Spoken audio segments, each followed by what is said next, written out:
नमस्कार दोस्तों, इस टाइम में आपका फिर से मैं बहुत बहुत स्वागत करता हूं। तो आज का हमारा वीडियो रहेगा डॉक्यूमेंट वेरिफिकेशन पर, और ये वीडियो और भी स्पेशल रहेगा पिछले वीडियो से।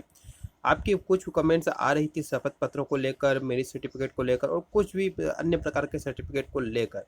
तो देखिए, मैं आपको पहली बात बता दूं, डॉक्यूमेंट वेरिफिकेशन का मतलब होता है कि आपके जो डॉक्यूमेंट्स है जो उनका वेरिफिकेशन करना, जांच करना कि क्या आप सही में उस आपके पास वो डॉक्यूमेंट है जो अपने जो एग्ज़ाम में आप रिक्वायर्ड थे, ठीक है।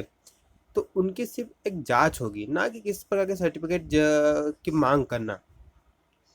हाँ, सर्टिफिकेट भी लगेंगे, लेकिन वो आप जब कब लगेंगे, जब आप ज्वाइनिंग के टाइम ज्वाइनिंग करोगे तब आपसे मांगी जाएगी जो ज़रूरी सर्टिफिकेट है वो, है ना। तो उन्हीं बातों पर आज हम बात करेंगे। ये देखिए, आपको पता होगा 27/1/2020 को ये आया था, है ना, ये लेटर, और अपडेट देख सकते हो आप। और मैंने अपने चैनल के माध्यम से भी शेयर किया था। तो क्योंकि मैं हर चीज़ शेयर करता हूँ, लेकिन अब टाइम हो गया, बहुत सारी चीज़ें क्या होता है हम सब भूल चुके हैं, बहुत सारे नियम भूल चुके हैं। मैं खुद कुछ पॉइंट भूल गया था, लेकिन मैं कल देख रहा था तो मैंने फिर से इस लेटर को ध्यान से पढ़ा। तो इसमें बहुत सारी चीज़ें लिखी हुई हैं जो आपको कहीं ना कहीं आपके कंफ्यूजन दूर करने में आपको मदद करेगी। तो देखिए, वीडियो थोड़ा सा लंबा जाएगा, तो वीडियो को अंत तक देखिए, स्किप मत कीजिए, और वीडियो को शेयर जरूर कीजिए। और आप सबसे रिक्वेस्ट है कि अगर आप नए भी हो चैनल पे तो आप सब्सक्राइब कर लीजिए दोस्तों, कि आने वाले टाइम में हर अपडेट आपको हमारे चैनल के माध्यम से मिलती रहेगी। तो इसे ध्यान से पढ़िए, इसमें बहुत सारी चीज़ आपकी क्लियर हो जाएगी। तो चलिए शुरू करते हैं। तो देखिए, यहाँ पर हम नियम पढ़ेंगे। पहला है कि सत्यापन के द्वारा सारभूत कारणों से किसी दस्तावेज को अमान्य किया जा सकेगा, है ना, मतलब कि उन्हें लगेगा कि ये वैलिड नहीं है तो उसे अमान्य किया जा सकेगा। सामान्य सारभूत कारण जो स्पेशल कारण हो तो ही होगा, है ना। सारभूत कारण का मतलब ये होता है सामान्य टंकन त्रुटि वर्तनी अक्षर विन्यास के आधार पर किसी दस्तावेज को अमान्य न किया जाएगा। तो बहुत सारे कैंडिडेट पूछते हैं, सर हमें ये स्पेलिंग मिस्टेक है, ये है वो है, तो उनको नहीं हटाया जाएगा। यार मेरी बात मानिए, आप सही इंसान हो तो आपको बाहर नहीं किया जाएगा, ठीक है। आप डिजर्व करते हो जॉब।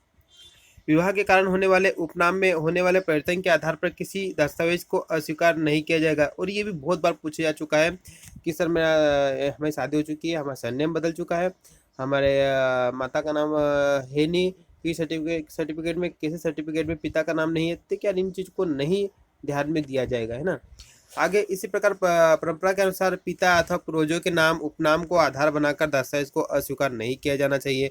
मतलब कि देखिए, बात वही है ना, आपके सरनेम, माता पिता के नाम, इनको लेकर आपको कोई इशू नहीं आएगा।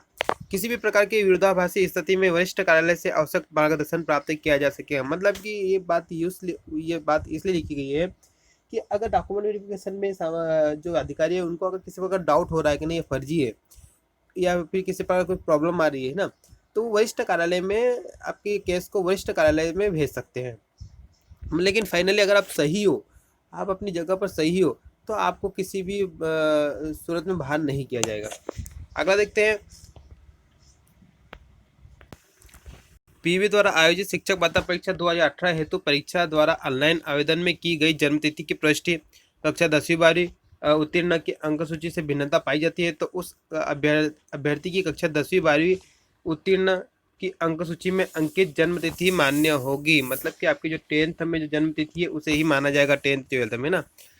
यदि अभ्यर्थी द्वारा मध्य प्रदेश के बाहर किसी अन्य राज्य के शिक्षा मंडल से तथा कक्षा 10वीं अथवा 12वीं की ऐसी अंक सूची धारण करता है जिसमें उसकी जन्म तिथि अंकित नहीं की गई है, तो ऐसी स्थिति में सर्वप्रथम इस तथ्य पर विचारण आवश्यक होगा कि संबंधित राज्य में जन्म तिथि मान्य किए जाने के संबंध में किन दस्तावेजों को मान्य किया जाता है। मतलब कि अगर देखिए, स्पेशल लिखा गया है अदर स्टेट के लिए। हमारे यहाँ तो क्या होता है कि मार्कशीट में जन्म तिथि अंकित रहती है, लेकिन कहीं अदर स्टेट में ऐसा रहता है कि वहाँ पर 10वीं 12वीं की मार्कशीट में बर्थ डेट मेंशन नहीं होती है। तो उनसे किसी प्रकार का डॉक्यूमेंट मांगा जाएगा जो प्रूव कर देगा कि आपका जन्म तिथि यही है ना।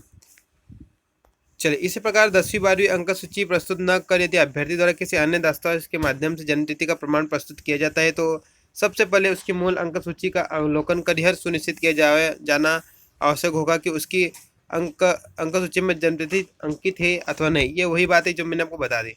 अगला पॉइंट देखिए कि स्नातक परीक्षा जिस विषय में उत्तीर्ण की गई है उस विषय की अंक सूची, है ना, भर्ती नियम 2018 अनुसार माध्यमिक शिक्षक के नियोजन हेतु मान्य होगी। मतलब कि अगर अपने जिस विषय के शिक्षक बनने जा रहे हैं उस विषय की अंक सूची आपके पास होना चाहिए। फाउंडेशन कोर्स के अंतर्गत हिंदी एवं अंग्रेजी उत्तीर्ण अभ्यर्थी माध्यमिक शिक्षक हिंदी एवं अंग्रेजी विषय के पद हेतु नियोजन के लिए मान्य नहीं होंगे। बहुत सारे विद्यार्थी मुझे कमेंट करके ये भी पूछे थे कि हमारा इंग्लिश मीडियम था तो क्या हम इंग्लिश टीचर बन सकते हैं। तो नहीं, आपके पास इंग्लिश लिटरेचर होना चाहिए आपके ग्रेजुएशन में, ठीक है। फाउंडेशन कोर्स से अगर आपने किसी सब्जेक्ट में फाउंडेशन कोर्स है तो उसके अनुसार आप शिक्षक नहीं बन सकते। अगला प्रश्न है कि पीईबी द्वारा आयोजित शिक्षक पात्रता परीक्षा 18 में जिन परीक्षार्थियों द्वारा ऑनलाइन आवेदन में स्वयं को अतिथि शिक्षक के रूप में दर्ज कराया गया है उनके अनुभव प्रमाण पत्र मान्य होंगे। यहाँ तक यह स्पष्ट किया जाता है कि स्कूल शिक्षा विभाग, जनजातीय कार्य विभाग द्वारा दिए गए निर्देशों के अधीन तथा निर्धारित प्रक्रिया के अनुसार कार्यरत अतिथि शिक्षकों के अनुभव को ही मान्यता दी जाएगी। सिंपल सी भाषा में आपको बता दूं कि यहाँ पर अतिथि शिक्षक को अनुभव प्रमाण पत्र लगेंगे, है ना, मध्य प्रदेश के। अगर आप अतिथि विद्वान हो, है ना, या उधर किसी दूसरे राज्य में अगर आपने अतिथि शिक्षक के पद पे कार्य किया तो वो मान्य नहीं होगा। सिंपल सी बात है। चले और देख लेते हैं। अब यहाँ पर अगले लाइन अगर हम देखेंगे तो यहाँ पर ये लिखा हुआ है कि आपने किसी भी वर्ग में अतिथि शिक्षक के रूप में कार्य किया है, आपको फायदा मिलेगा, ठीक है। अतिथि शिक्षक का फायदा मिलेगा। आप ऐसा नहीं है कि आपने वर्ग 1 में काम किया तो आपको वर्ग 1 में ही फायदा मिलेगा। आपने किसी भी वर्ग में अतिथि शिक्षक के रूप में कार्य किया है, आपको अतिथि शिक्षक का जो बेनिफिट है वो दिया जाएगा। लेकिन आपको एक बात और बता दूं, अगर आपने अतिथि विद्वान या राज्य के बाहर किसी स्कूल में अतिथि के रूप में काम किया है तो वहाँ आपको फायदा नहीं मिलेगा। नीचे क्या लिखा है, नीचे भी देख लीजिए कि पीईबी द्वारा आयोजित शिक्षक पात्रता परीक्षा 18 हेतु परीक्षार्थियों द्वारा ऑनलाइन आवेदन में प्रथम दृष्टया उसके द्वारा अंकित विवरण ही मान्य किया जाना है। यदि किसी अभ्यर्थी द्वारा किसी प्रकार के परिवर्तन अथवा त्रुटि सुधार की अपेक्षा की जाती है तो इस निर्णय वरिष्ठ स्तर पर ही किया जा सकेगा। सत्यापन के दौरान इस तरह के मामलों में किसी प्रकार का विचार नहीं किया जाएगा। मतलब कि आपने जो पीबीओ में फॉर्म अप्लाई किया था वहाँ पर जो जानकारी दी थी वही जानकारी सत्य मानी जाएगी। अगर आप उसमें किसी प्रकार का चेंजेस करते हो तो फिर वरिष्ठ स्तर पर आपका केस जाएगा। ओके, आगे देखिए, अन्य पिछड़ा वर्ग के संबंध में केवल क्रीमी लेयर में न आने वाले अभ्यर्थियों के पक्ष में ही प्रमाण पत्र जारी किए जाने के उपबंध है। इसके लिए ये मतलब कि ओबीसी जो नॉन क्रीमी लेयर है उनको ही ओबीसी का फायदा मिलेगा। विषय तथा वर्गवार दस्तावेजों के अतिरिक्त किसी अभ्यर्थी से किसी अन्य दस्तावेज की मांग नहीं की जा सकती है, ठीक है। यहाँ पर क्या लिखा है, देखिए, विषय तथा वर्गवार निर्धारित दस्तावेजों के अतिरिक्त किसी अभ्यर्थी से किसी अन्य दस्तावेज की मांग नहीं की जा सकती। मतलब कि आपके जो निर्धारित डॉक्यूमेंट्स है वही आपको ले जाना है। सत्यापनकर्ता को अभ्यर्थी द्वारा अपलोड किए गए दस्तावेज का ही मूल दस्तावेज से सत्यापन करना है। मतलब कि देखिए, बहुत बड़ी बात है, आपने जो अपलोड किए वही सत्यापन होगा, है ना। किसी दस्तावेज की अनुपलब्धता की दशा में किसी प्रकार के अन्य दस्तावेज की मांग अथवा शपथ पत्र आदि को ग्राह्य नहीं किया जाना पूरी तरह से वर्जित हो जाएगा।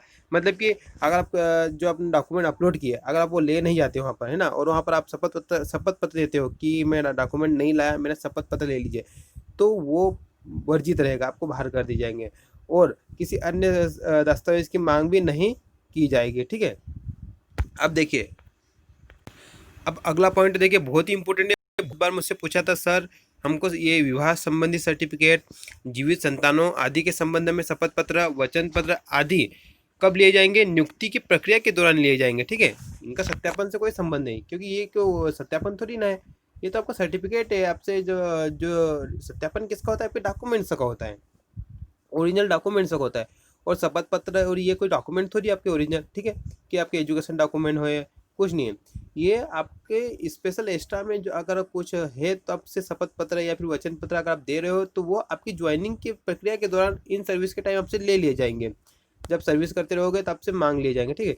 तो ये बात ध्यान से लिख लीजिए कि विवाह, जीवित संतानों आदि के संबंध में शपथ पत्र, वचन पत्र आदि नियुक्ति की प्रक्रिया के दौरान प्राप्त किए जा सकेंगे। उनका दस्तावेज के सत्यापन से कोई संबंध नहीं है, ठीक है।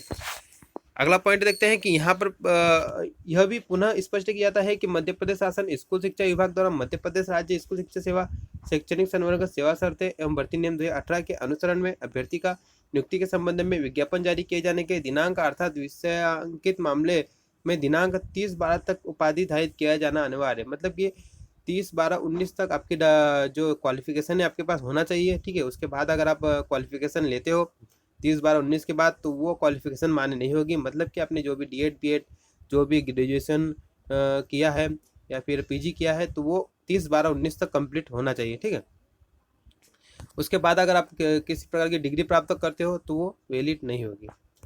इस कार्यालय के पत्र क्रमांक एनसी ये जो पत्र क्रमांक दिया गया है दिनांक 2/1/20 द्वारा प्रसारित निर्देशों की कंडिका 2 में निम्नानुसार आंशिक संशोधन किया जा रहा है, ठीक है। दस्तावेजों के सत्यापन का दायित्व पूरी तरह से संभागीय संयुक्त संचालक तथा जिला शिक्षा अधिकारी का होगा। इस हेतु किसी अन्य समिति का गठन नहीं किया जाना है। शेष निर्देश यथावत रहेंगे। निर्देश का कड़ाई से अनुपालन किया जाएगा। तो सब कुछ मैंने दोस्तों डिस्कस कर लिया है। आपकी जो मेन प्रॉब्लम थी वो सभी मैंने डिस्कस कर ली ना। फिर भी अगर कुछ आपके मन में कोई डाउट है, देखिए इन नियमों में जो भी बताया गया है, आपकी जो बहुत दिनों से आप मुझे पूछ रहे थे, वही उनका ही यहाँ पर सॉल्यूशन है। फिर मैं इस पर वीडियो बना चुका था बहुत पहले, लेकिन क्या होता है टाइम टू टाइम हम चीज़ें भूल जाते हैं, है ना, कि बीच में बहुत चीज़ें ऐसे आती रहती हैं।